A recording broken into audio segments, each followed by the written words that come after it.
in business, we have a lot of situations where we allow things to trigger us. We allow things to bother us. We allow things to hinder what we're doing or stop us from what we're doing.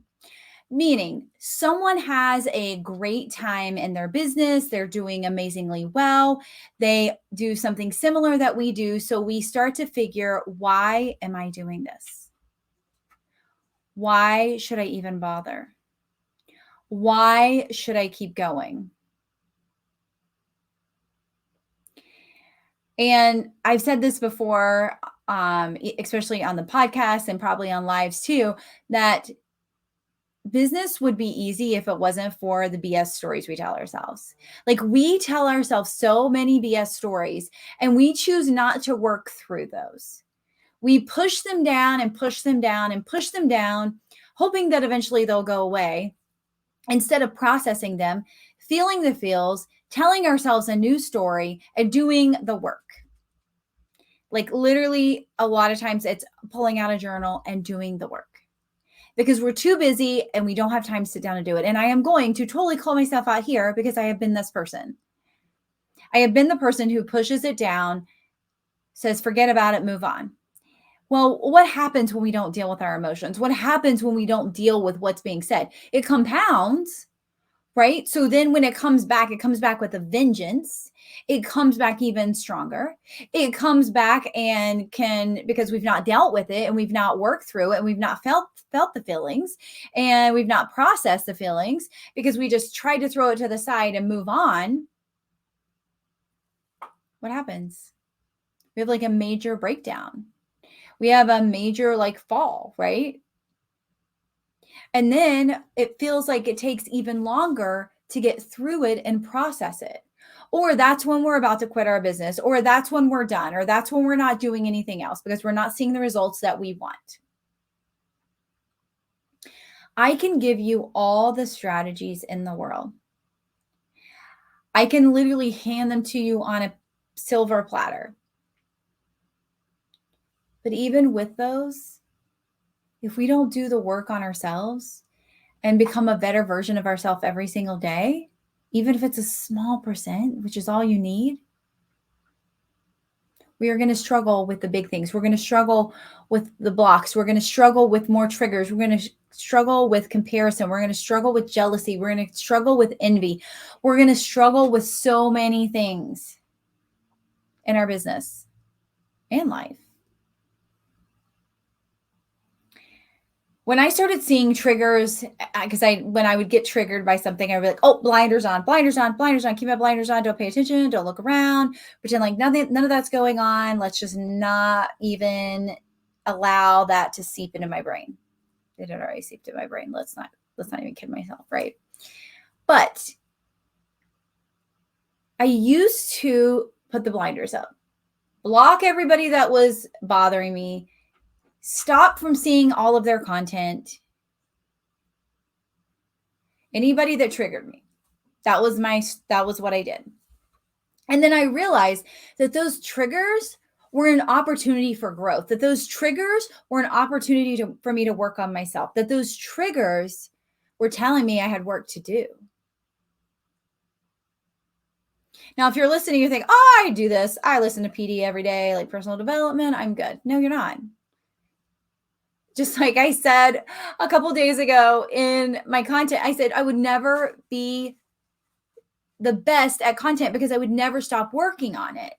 There's always room for improvement. The same thing is with your emotions, your emotional intelligence, the inner work, whatever you want to call it. There's always work to be done. There's always a new layer. Our money mindset, there's always work to be done. There's always a new layer. There's always a new block. There's always a new energetic maximum that we can be pushing towards. So the question is, are you taking the time to do the work? Because when you have the big goals, you can have all the strategy, the best content in the world and everything else. But this up here will block you from everything that you truly want. When we can focus on the abundance. We can focus on all the amazing things when we can live in joy. I was trying to think of the quote I heard.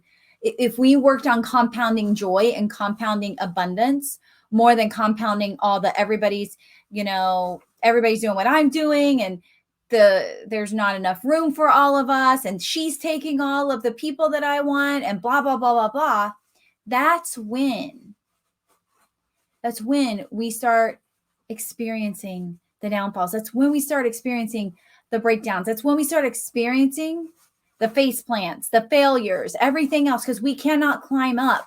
We cannot get out of that hole that we put ourselves in. I like to equate it to drowning, because it's like you're treading water when you should be working on something, and then boom, you're down, right? And then it's really hard to get back up, and you're swimming. We all have work to do. I have work to do. My mentors have work to do.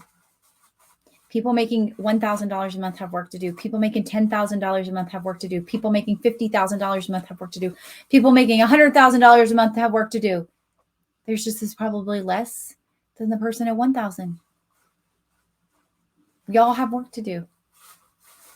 The question is, are we investing in that type of support like we are with everything else that we do? One of the greatest things that I am glad that I have done is work on myself so that I can help others. When you're just teaching marketing and you're just teaching social media, that's not something that you focus on. But when you start focusing on the entire business owner, when you start focusing on the entire growth strategy, when you start focusing on the human being, the parent, the sister, the friend, the daughter, when you start focusing on the whole business owner, you get that whole package. Because it's not all black and white. There's a lot of gray areas. There's a lot of, people in containers that are suffering and doing really, really bad and not their best self. And then you have people who are celebrating their best month ever. And you have to keep the duality of both of those by allowing everybody to be seen and heard in whatever situation they're dealing with. It takes a lot of work, takes a lot of growth. And I want you to make sure that you are doing this and adding this in to your personal development. It's more than personal development. It's inner work. It's all of that emotional intelligence. But if we don't work on it, that's what's going to block us and stop us from reaching the big goals that we want to reach in our business. Work on that. Work on you. And know that at the end of the day, it's all it's going to do is make you a better person every single day. But you get to start by working on those triggers, by working on the things that bug you, by working on the things that drive you crazy, by working on the BS stories that you tell yourself. In my world, we talk about having a BS journal. And so basically what you do is every BS story you tell yourself, you write down a truth in this journal. So you have this whole journal full of wins and truths and reality that you know. The good things. So any day you're feeling down and bad and wanting to quit, you go open up this journal and you have it all there. Business would be easy if it wasn't for the BS stories we tell ourselves. But we get to work on the BS stories that we tell ourselves, because if we don't work on them, we're just going to keep saying them over and over. And then we're going to start believing them. What you say to yourself, you start to believe. And I don't want that for you, my friend. So let's work on the emotional intelligence. Let's work on the BS stories. Let's work on the inner self. Let's do the work so that when we are going towards our goals, we're much more likely to reach them.